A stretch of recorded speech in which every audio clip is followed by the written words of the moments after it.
Okay, revision of chapter 5, business cycles. First, what is a business cycle?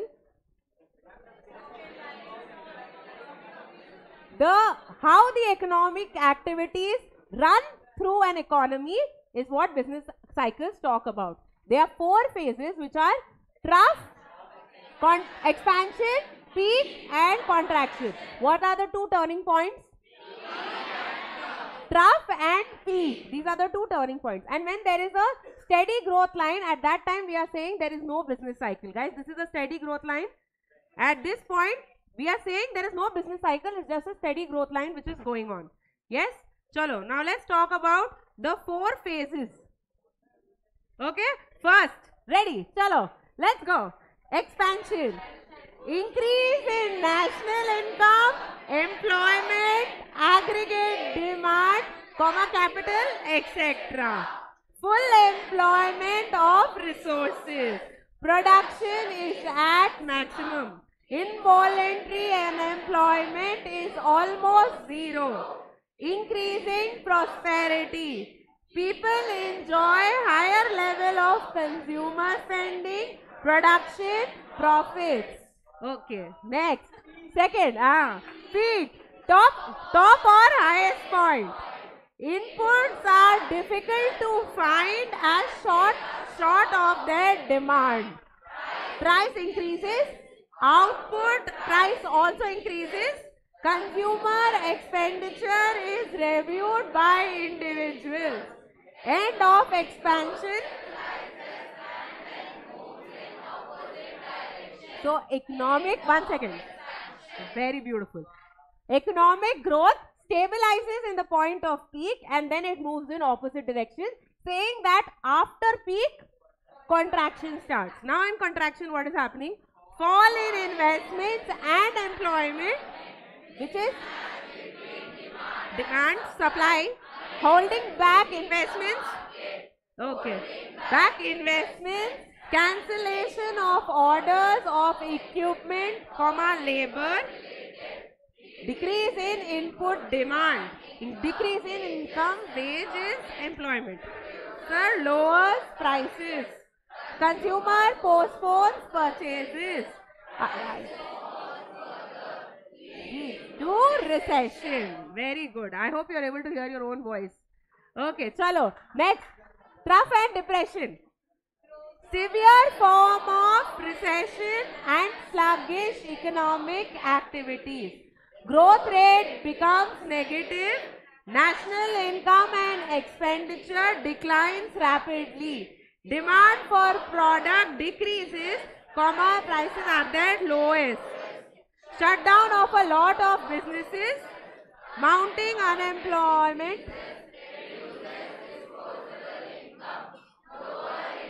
rates, consumer lose confidence, declines, bankruptcies and liquidation, suffer from excess capacities. Excellent. What a great, no, guys. Okay, great. Do you know what? These are the 4 phases of business cycles. Now, please talk about recovery. What happens? It is not a phase. How process where it all starts to get back to field again. What happens in recovery? Normally tell me now. Now we are looking at how business again moves to the condition of optimism instead of pessimism. People start accepting whatever wages they get, because instead of having no money, it's better to have some money. Okay? So they start from there. Then producers start getting confident. They start increasing the level of their output. Production starts. Because production starts, input markets are also better. Yes? Demand starts increasing. Income starts increasing. Everything starts rising and moves towards recovery. Okay, again the phase of expansion would start from there. Yes, it's the same cycle. Now, after recovery, types of indicators. What are indicators? I just told you. It shows you where your economy stands. Okay, what is your past economic condition, present economic condition and future economic condition. Basically talks about what kind of health your economy has. Yes? First, let's talk about leading indicators. What are leading indicators? They signal onset of a business cycle. They signal the onset of the. These variables change before the actual output changes. Yes. So these changes may or may not happen later, but they change before the actual output changes. Then, yeah, it's not accurate. That's okay. Now lagging indicators. These variables change after the actual output changes. Okay, so they are nothing but they are confirming what actually happens. They are confirming the trends which have happened. Those are lagging indicators. What are coincidental indicators? They are simultaneously happening. If a business cycle is running, simultaneously these variables are also changing. Yes, so they describe the current state of the business cycle. They describe the current state of the business cycle. Now, if you look at the notes, I want to do those examples. Chalo, types of indicators under leading. The example is change in stock prices, change in profit or profit margins, new consumer or capital good orders, new building permits, delayed deliveries, index of price, housing interest rates and consumer confidence, money growth rate. Lagging indicators examples, corporate profits, consumer price index, commercial lending activities, interest rates, labor cost per unit of output, unemployment. Coincidental indicators, GDP, retail sales, inflation, industrial production, personal income and financial market trends. Okay, these are the examples. Now, features of business cycles. What are the features? Each business cycle has a particular kind of length and they occur periodically. But is that length decided? We do not know what the length would be. What else? Chalo. They are complex. It's very difficult to understand when the business cycle has entered which phase. They originate in free market economies and they are contagious. If it starts in one economy, it will lead to other economies as well. There are a lot of factors which affect the business cycle. And which sector is mostly affected? Industrial sector is more affected than other sectors. Huh? Agriculture sector is least affected because it's something like the demand for those goods are inelastic mostly. Okay, so whatever happens, there are serious consequences. Okay, next, causes of business cycles. First, internal causes. Under internal causes, first we speak about fluctuations of effective demand. What is effective demand? Demand, willingness to purchase, ability to pay, desire for the commodity, quantity demanded is at a price and flow of activities. Now this constitutes effective demand or aggregate demand. Now when the aggregate demand should go up and when does it come down? First let's read what Keynes said. According to Keynes, fluctuations in economic activities are due to fluctuations in aggregate effective demand. So if aggregate demand is more than aggregate supply, leads to inflation. But till aggregate demand is more than aggregate supply, we look at the phase of expansion. Yes, when aggregate supply is greater than aggregate demand, what happens? Lesser output, lesser income, lesser employment. Yes, in that scenario what happens? It is leading towards contraction. So variations in exports and imports can also lead to fluctuations in the market. Next, fluctuations in investments. Now, is it the most volatile market? Because all of your savings you are generally investing. Yes. Now, when your rate of interest is low, meaning either what is high? Where rate of interest? In lending, rate of interest is high or less? What am I trying to say? When I am investing, what I get in return should be high. Yes. But if I am borrowing money, that should be. That's the dream of every individual, that हम कम में ले ले और ज़्यादा में बेच दें. That's how life works. Okay, fine. So when investments are more people are investing in particular kind of projects and stuff, what happens? Output is more, production is more, cost is expected to be low. That is the expectation of every entrepreneur. So when investment is high, are you looking at the phase of expansion or contraction? Expansion. And when the investment is low? Contraction. Chalo. Variations in government spending. What is government spending? It refers to the spending by the government for the benefit of the society and people. Yes? So we talk about government schools, hospitals, healthcare, education, all this forms part of government spending. When the government spending and tax cuts are more, expansion. Because government is spending more towards welfare of the society, and tax cuts meaning we have to pay lesser taxes. Both leads to more money income, which leads to expansion. Then if this is reduced, if the government spending is reduced and tax rates are higher, it leads to phase of contraction. What happens in case of money supply? What is money supply? If there is more money supply in the market, so you have higher income, higher money available, you can buy more goods, demand can be more, so ultimately aggregate demand is increasing. If aggregate demand increases, you know that expansion will happen, and it will be vice versa if money supply is lesser. Now you talk about psychological factors.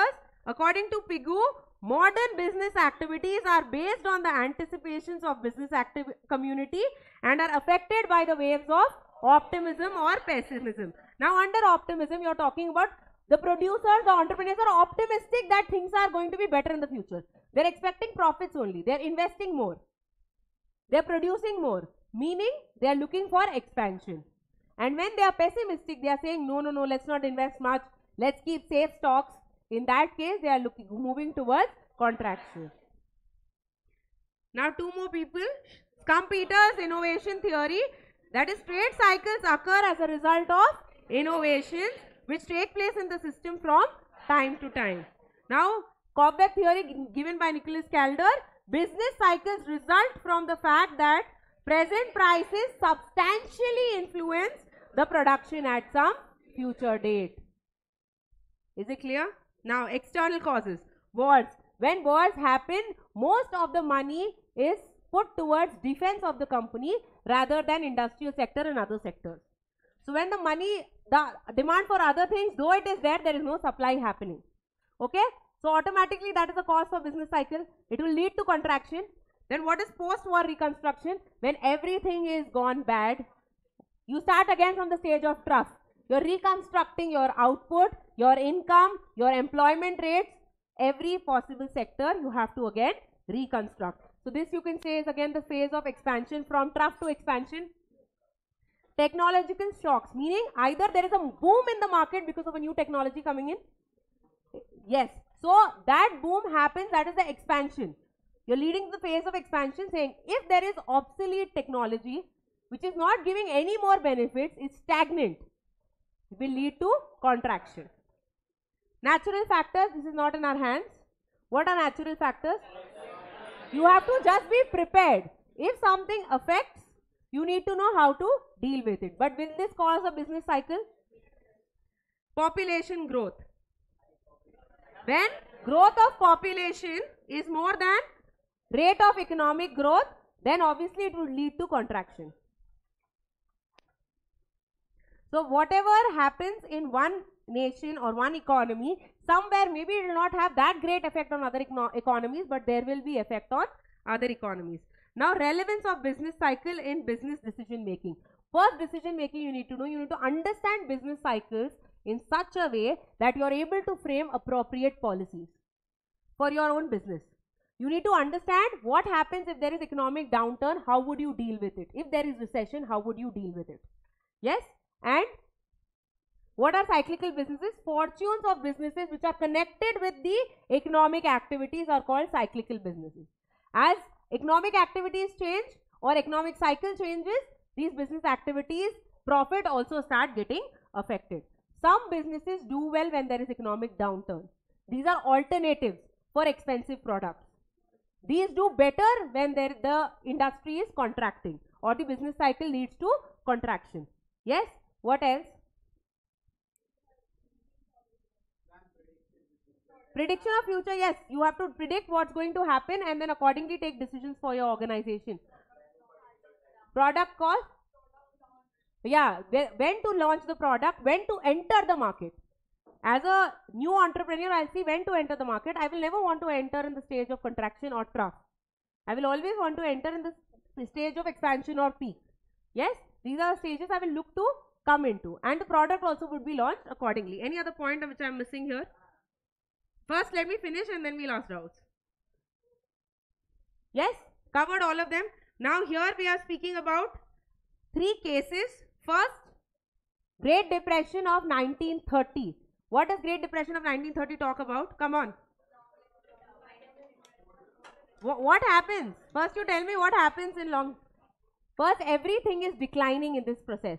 Production, employment, income, output. The main cause, according to J.M. Keynes, was decline in aggregate expenditure. By other economists, was inflation, over-indebtedness, and lower profits and pessimism. That people were not optimistic enough to grow. And what did monetarists say? Banking crisis and low money supply. Then second case, you talk about IT bubble burst of 2000. Here basically internet companies had started with .com. They started with E prefix and ended with .com, and these companies were increasing more and more because of the boom of internet. And when this started, it continued. More and more companies wanted to invest and start such .com companies. What happened eventually? They started providing certain services for free to capture more market. When they did that, they started thinking only about growth over profits. Eventually, it started leading to lesser and lesser profits, and it led them into the phase of contraction. Yes? Next case we spoke about is global economic crisis of 2008 and 2009. What happened here? This also originated in US financial markets. To recover from the IT bubble burst crisis, they started providing loans for households. They thought housing sector is going to boom, so they started providing loans. So at that time the prices of houses were really high. Okay, so people started investing in building more and more houses. Now what happened? Now banks started giving loans to people who actually didn't have good credit rating also to apply for that loan. So once more loans were sanctioned, more houses were built. Now number of houses were more than the demand for those houses. What happened to the price? Increased or decreased? Price of houses decreased. Now what happened when price of houses decreased? People were not getting their payments. They started defaulting in payments to the bank. Bank was not getting any income. Banking crisis, bank had no money left. Yes? So because of that banking crisis, the entire US economy crashed, the stock market crashed, and ultimately all the economies suffered because of it. Okay? So these are the 3 cases you have to remember. Sure.